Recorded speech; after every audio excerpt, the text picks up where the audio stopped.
personally that because of alkaline nature, the cereals are good for the gastric system and all those things, and it prevents the acidity also. Constipation, excess gas, bloating, and cramping can also be. So with these things, then the nutritive value of cereals, if you compare them also, you can see that rice is the last. This particular thing, it shows that the calcium per se. Now, when you talk about that, whether we have an evidence of these millets, any studies that are conducted, we have several studies where the foxtail helps in controlling blood sugar as well as cholesterol.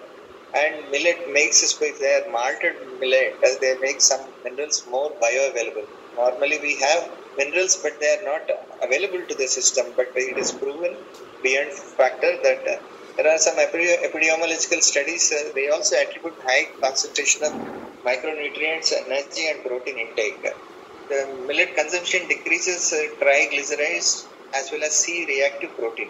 And all millet crops show high antioxidant activity. This is without exception. So, finger millet tops in antioxidant activity among common Indian foods because of the phenolic content. Functionality of millet polyphenols. This is again a very important thing in terms of obesity, which is creeping in a very big way in the urban areas. Millets are a good source for reducing that obesity.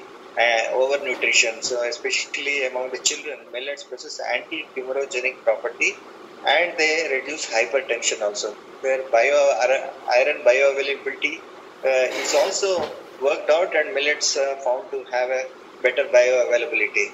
Now, we have done it with the help of NIN that we did some clinical trials and found out that the micronutrient status of school-going children in southern India and trial we did for 8 months, and then we came with 40%, 60% of sorghum replacing that rice diet, and the growth was significantly higher. Hemoglobin, folic acid, and calcium levels were improved with sorghum diet.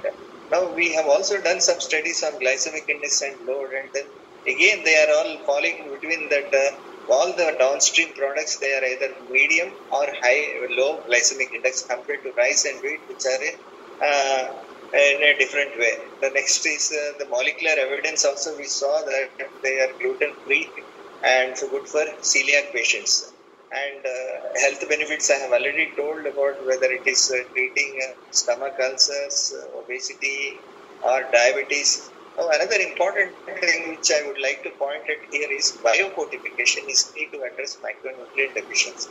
Now, naturally fortified within the grain is something at the time by genetic intervention that we could come out, Indian our system could come out that